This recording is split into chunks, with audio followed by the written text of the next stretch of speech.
Thank you so much, Nadia. So I will be starting rapidly. Very happy to be here. Hello, everybody. So as you know already, I'm Dr. Goyer. I'm a GP here in Montreal. So sorry for my bad English accent.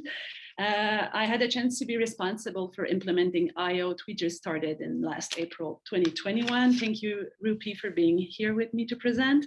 So you have here our acknowledgement on the fact that BC ECHO on substance use was made possible through financial contribution from Health Canada and GPSC. Thank you also for the medical writing team for all the good work that was done.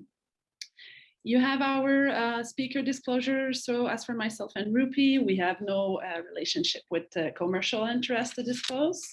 And the general disclosure for commercial support. So as I just said, Health Canada and GPSC are financing the project, and we receive honorarium for this participation as speaker for today's session. Many steps have been taken to mitigate the potential bias. So as you can see here, there was, all the structure and all the slides were reviewed for potential bias. They were validated by members of an independent scientific planning committee, and they were also approved for accreditation submission. You have seen previously our learning objectives. So we really want today to describe the evidence underlying IOD. We want to incorporate IOD as part of the continuum of care, to discuss how we evaluate patients and how do we safely initiate and titrate IOD in our patients.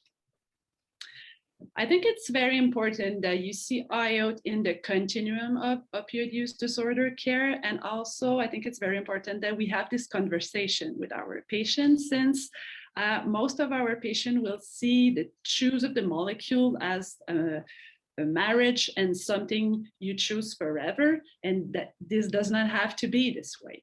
So most of our patients will have experience oral OAT, and they might need, for many reasons that we'll see later, to transition to IOD.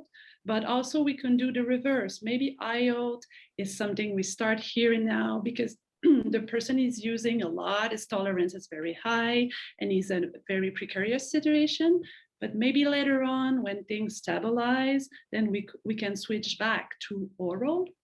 And what's lacking in here also is that we now have 3 oral molecules, so buprenorphine, methadone, and slow release oral morphine that you know maybe as Cadian. But we also have injectable of buprenorphine and implants. So as people change and as their situations change and stabilize, we have the capacity to adapt and offer other molecules. And also we'll be discussing a lot about molecules today and titration and milligrams and stuff. But I think we have to remember and acknowledge that this is only a defeat to get to know our people in order to offer a comprehensive package of care that it would include psychosocial intervention, but also all the harm reduction program and services, EPC treatment, mental health, vaccination, et cetera, et cetera. So what is injectable OAT? The IOD, as we've been saying since the beginning. So injectable opioid agonist treatment is an evidence-based, high-intensity, cost-effective treatment for opioid use disorder that involve injectable diacetyl morphine and hydromorphone, generally in a supervised setting. Diacetyl morphine is the medical term for heroin, medical heroin. We have a great package of evidence underlying the prescription of IOD, including meta-analysis. And most of the meta-analyses are around diacetyl morphine. So much more studies on diacetyl morphine than hydromorphone. And basically what we know is that for individuals who are refractory to oral treatment, what does it do? If we compare it to methadone, it would reduce illicit opioid use, it would reduce premature treatment discontinuation, criminal activity, incarceration, mortality, and generally improve overall health and social functioning. And that's important to say because that's quite rare that we see that in refractory patient for whichever treatment we want to prescribe. So that's rare that you would see that, let's say, in cardiovascular or cancer care, that if you have someone who's refractory to usual treatment and then you prescribe a second or a third line, that we have such great benefit. But that's what we do see with IOD. And we also have a non-inferiority trial that compare hydromorphone to diacetylmorphine and found that hydromorphone was non-inferior. So that would be the Salome study that some of you might know. Another very important thing, because you might need to defend IOD in your clinical setting, is that in an absolute way, it's more costly. The molecules are more costly. But when we look at all the data and all the effects, it's cost effective. So we have studies showing that injectable diacetylmorphine is more cost effective than methadone in the subset of patients who are refractory to treatment, because it reduces a lot the criminal activity. And we also have the same for hydromorphone compared to methadone in this patient because of the criminal activity, but also all the overdose, mortality and morbidity. And we also have data showing that individuals on IOD have more QALYs, so they gain QALYs compared to patient on methadone. So CRISM has proposed recommendation that were published in 2019, and here were the three major recommendations that were put in the guidelines. So recommendation number 1, IOD should be considered for individuals with severe treatment refractory opioid use disorder who have ongoing illicit injection opioid use. And we'll discuss later on the eligibility criteria and how we choose who should be on IOD, but that would be our first indication. What about medication selection? What the recommendation says is that depending on what's available in your province, you could either choose from diacetylmorphine or hydromorphone. And the third recommendation says, a bit like oral, is that when you start IOD, you know when to start, but you don't know when it's going to end. And there should not be a predetermined end. But if the patient wants to switch or transition, then we should discuss with him and see. But that should be an open-ended treatment. So in the general consideration and the eligibility criteria that will come later, who should we consider for IOD? So that's the great question. And there's the theory and also the practice that sometimes we don't have the capacity to include all the person who would fit the eligibility criteria. So here are some of the basic considerations you should have in mind. For people who have severe opioid use disorder and inject, and they continue to experience significant health or social consequences related to their opioid use, or they had previous attempt of oral and they didn't achieve a therapeutic dose, and or were not comfortable or still injecting on top of their oral OAT, and also might have other circumstances or high risks that indicate that they would benefit from IOD. That opens also a door to maybe someone who is a very precarious situation, very high tolerance, even if you don't have a lot or of OAT attempt before, but you see that person is very at risk of overdose, you might think of IOD for that person. You need, though, to really maintain documentation of treatment offer, attempt, what's the situation of that person, how much does he use, does he have overdose, hospitalization before, and so on. And at the end of the day, it's a clinician judgment and a patient and clinician conversation. And also, as we said, you will sometimes have a limited capacity. So you will need to determine, depending on your capacity, who's in the most precarious situation and who should we prioritize. So here are the general CRISM guideline eligibility criteria, the minimum criteria.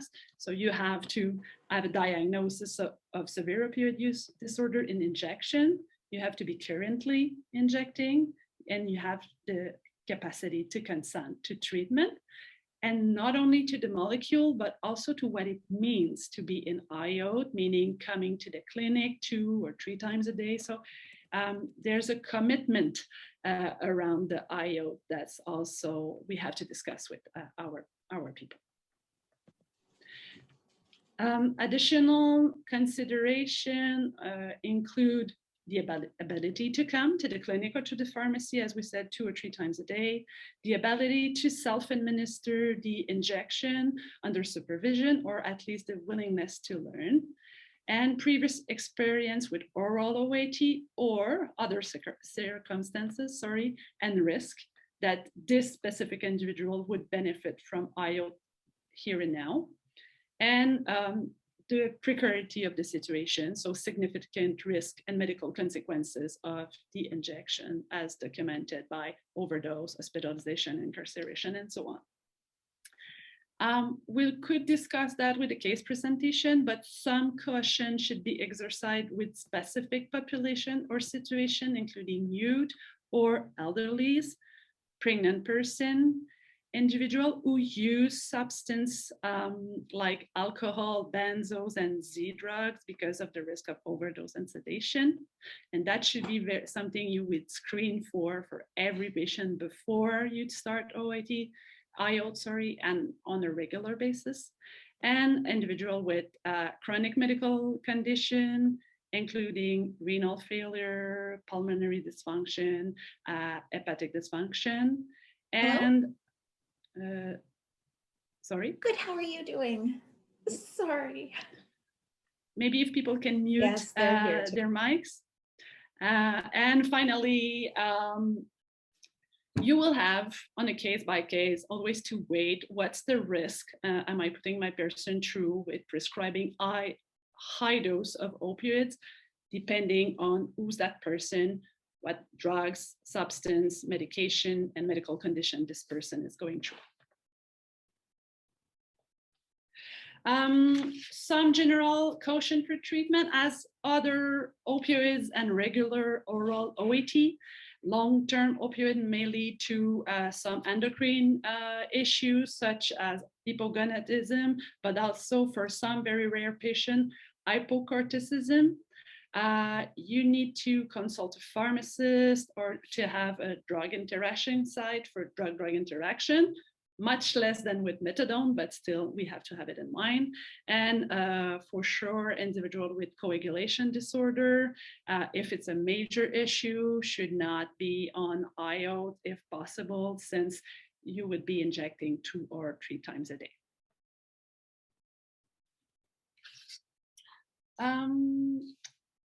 So it's good to know that I think 2019, but you could correct me if I'm wrong, hydromorphone was approved by Health Canada for IO. So it was approved before for other conditions, but now it's approved also for opioid use disorder. And the big issue with diacetylmorphine is that it's not currently available in Canada. So we have to use 2 of the mechanisms. So either a special access program, or for the moment, it's our urgent public health need that we used in order to import diacetylmorphine for our users. And that also leads to this medication being more costly than hydromorphone and much less available. So I will pass on to Rupi. Thank you. Thanks, Marie-Ève. All right, so in the next few minutes, we'll just go through a bit more information. So in terms of medication selection and provision, Both hydromorphone and diacetylmorphine can be used based on availability, patient choice, and prescriber judgment, most likely availability and patient choice playing the greatest role. And patients self-administer their IOD with qualified staff. There's a pre and post-dose assessment we'll get into, direct observation of the injection, and then disposal of the equipment. And a key piece being that 2 or 3 doses per day protocols are common. It's recommended to provide it up to 3 days, and some programs provide even additional doses. But keeping in mind that if based on your clinic hours, you can only do the 2 doses a day, then that's definitely reasonable. And I'll show a few different things that you can access further in the national IOD guidelines. So I won't get into too many details because of time, but here's an example of a pre-dose assessment. And so the patient, sorry, I should just mention, mostly, you want to watch out for sedation, slurred speech, any concerns of respiratory depression, things like that before you administer IOD. And patients generally self-administer their doses. They can do it intravenously, intramuscularly, or sub-Q. And it should be encouraged that they do safe injection techniques. So it's really important to say, upper extremities, hands, not to use a jugular femoral vein. And that IM injections can be allowed if they're not able to access intravenously or if they prefer IM. And in those cases, to use the deltoid, ventral gluteal, or dorsal gluteal muscles. And for people that can't find appropriate upper extremity sites, and they may prefer to inject in their legs or feet, it's really the key piece here is to just provide harm reduction and proper injection techniques to them. And anybody who enroll in IOD has experience with injecting, but just really helping them with maybe sterile technique, and they can use the sites that work for them, keeping in mind the jugular and femoral are not to be utilized. So induction can take up to 2 to 5 days when someone first starts IOD. It's important to titrate people based on their individual needs. And you can lower a dose if you have any concerns. So when you first start IOD, maybe on day 2 of titration, you may notice a bit of sedation. I mean, that isn't very common, but if that does happen, you might want to decrease that dose and retest them at a lower dose. And oral OAT can be co-prescribed to prevent withdrawal and cravings between IOD doses. And that's actually a really important thing to do. And I'll get a bit more into that. Because of time, I won't get into the titration schedule, but our national guidelines have various titration schedules available, both for hydromorphone and diacetylmorphine, both for slow titrations and rapid titration. So if someone has a higher tolerance, you definitely want to trial them on the rapid titration versus somebody that maybe is using less, but still injecting and overdosing. You might want to try them firstly on the slower titration.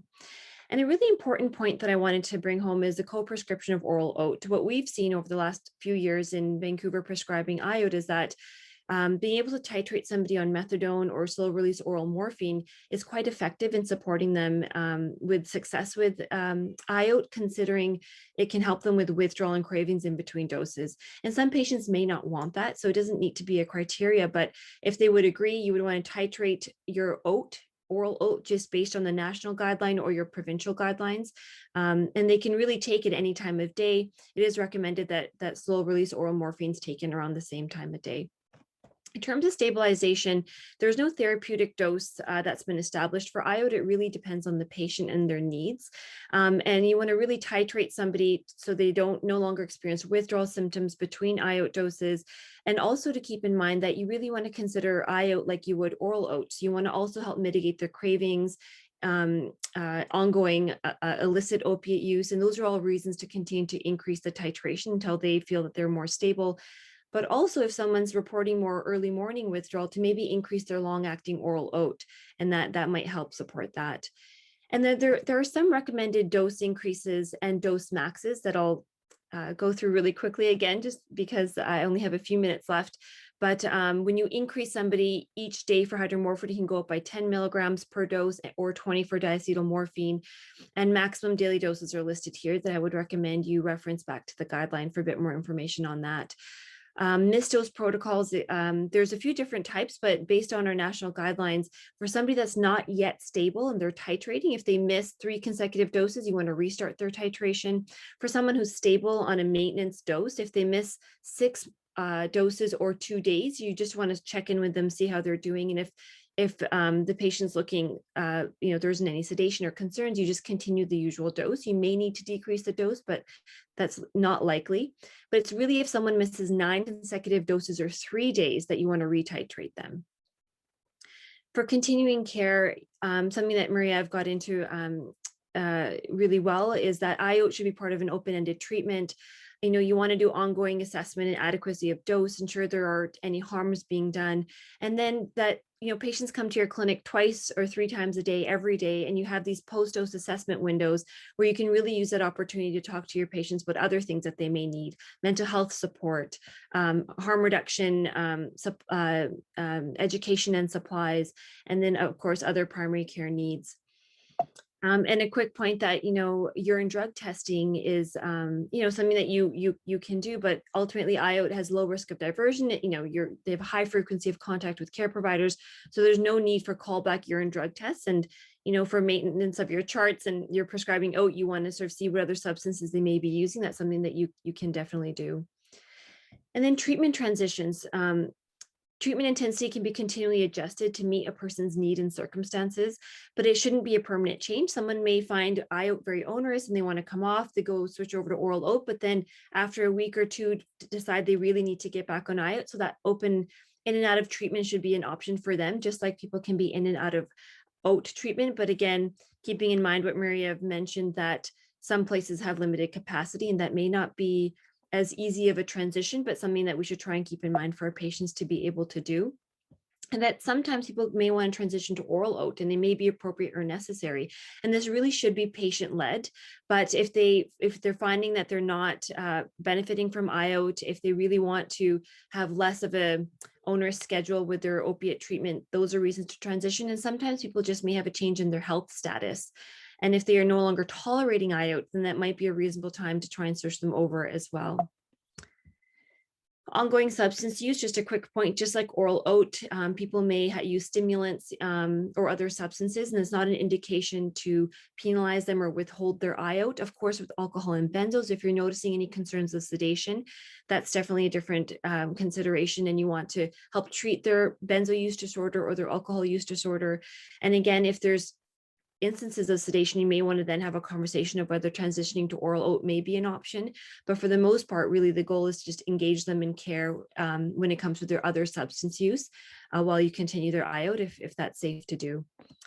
Oh, I thought I was running really behind, but it looks like I'm doing okay. So availability in Canada. So this is some of the sites, and please indicate in the chat if we've missed some areas across Canada where IOT exists. So this definitely isn't an exhaustive list, but Vancouver, Surrey, Victoria, Kelowna, Edmonton, Calgary, Ottawa, Montreal, really great to see, and other sites I'm sure that also exist. So please put them in the chat. Here's some additional resources that are available through CRISM and on the BC Centre of Substance Use website. So I encourage you all to access those websites to get in touch, get these resources. And of course, the BCCSU has additional learning opportunities that are really quite wonderful. So please visit their website and take a look at all the available learning opportunities for you and your colleagues.